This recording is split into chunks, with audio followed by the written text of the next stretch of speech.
Hello friends, my name is Shayla and today I am here to talk to you a little about reading and reading speeds. So as you guys know, I'm a really quick reader. As of this moment, I have read 80 things so far this year and we are only in the second week of May, which means I set a goal to read 75 books this year and I've already exceeded that by the first week of May. It's pretty crazy.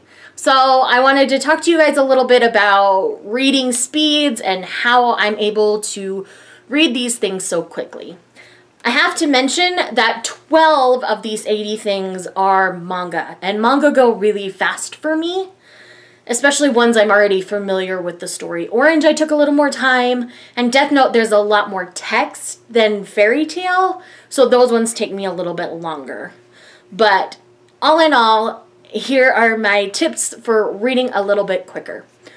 Number one is to take some sort of small speed reading course, whether it's through a YouTube video, through your school, or whatever you need. Because basically all speed reading will teach you is how to graze over the little words that you put in yourself anyway, so you don't need to actually read it, like and the, and it, and, all those kind of words. It just kind of teaches you how to breeze over those so you're only getting the keywords that you need to get the reading done. I took a class like in 5th grade, so my reading speed for the most part has always been pretty quick. Sometimes I choose to take longer in a book. Usually Brandon Sanderson, his writing is so rich and in-depth and he's building these worlds from scratch that a lot of the times I spend a lot more time reading the specifics of those because it is so rich and dense.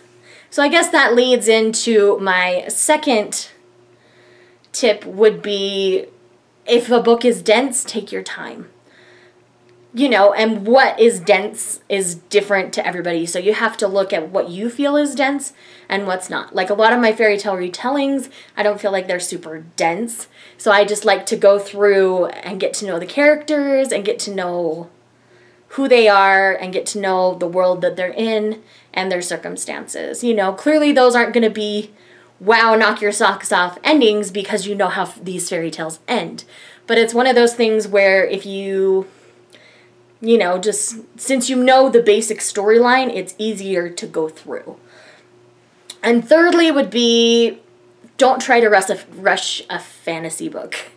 Fantasy books are always going to be denser. And so if you're trying to get through a fantasy book really fast, you know, before speed reading and stuff, like it's just not going to go very well for you. Fantasy worlds have a lot of detail and a lot of foreshadowing. So I usually take more time on my fantasy novels. Contemporary reads tend to go fastest for me, contemporaries and fairy tale retellings. Those are the ones that tend to go quickest for me. Science fiction, I can get bogged down by how technical they can be, but a lot of times it's not a big deal. My next tip is something that I mentioned in my big books video, and that is don't be afraid to read more than one book at a time. Now I know this tip isn't going to work for everybody, but this is just something that works for me. Like, I'll take a classic. Like right now it's The Tenet of Wildfell Hall is the classic I'm working on this month. And I'll just read little bits of that every day. And what I'm doing on the side is reading fluffier books like contemporaries or little short fantasies, things that don't have a lot of density to them. And then sometimes on top of that, I will throw in something denser like a nonfiction or a bigger fantasy book. So for me, reading multiple books at a time is something that helps me. Like I say, this tip probably won't work for everyone, but I still wanted to share it. Another tip is audiobooks, because that's another form of reading. If you're in the car a lot or you commute a lot or you're walking around a lot, take an audiobook with you. You can read it at a faster speed. My husband likes to read it at normal speed, at the number 1.0 speed. Typically, I like 1.25, but the book I'm currently doing, I like 1.5 better. Because 1.25, I didn't feel like sped it up enough. So 1.5 is what my normal 1.25 would be. Some people can listen to it at like 3.0, and for me, that's just, to me, there's no point to that because it's just so rushed, you miss way too much. For me, 1.5 is about my speaking speed on this current book that I'm doing, so that's why it works well for me. Find something that's about your speaking speed or your reading speed when you're doing an audiobook and trying to speed it up. Match what you would read or what you would speak so that you can enjoy it. My husband likes to listen to them slow. He likes the artistic part of it. Me, not so much. It's more practical. I want to hear the words. I don't need to hear how beautiful somebody reads it. And that's the other thing with audiobooks. Make sure you get a good narrator, because there are some out there that are really super dry.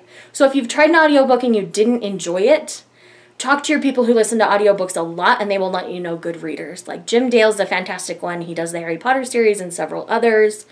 He's wonderful.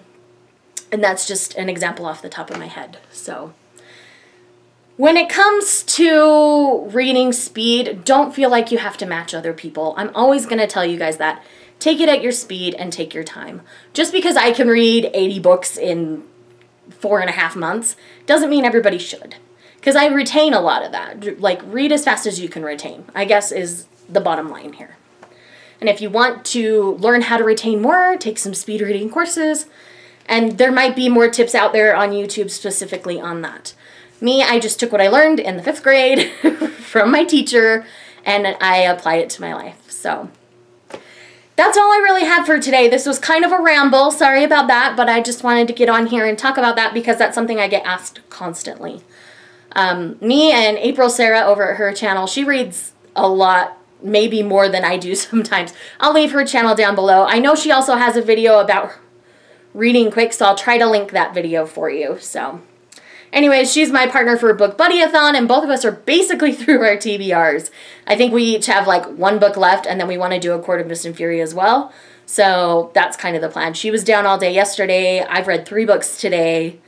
And so it's just one of those things where we both read fast. That's why we can do a readathon together. So, and I guess that's the other thing. Find a buddy that reads your speed and you guys can push each other.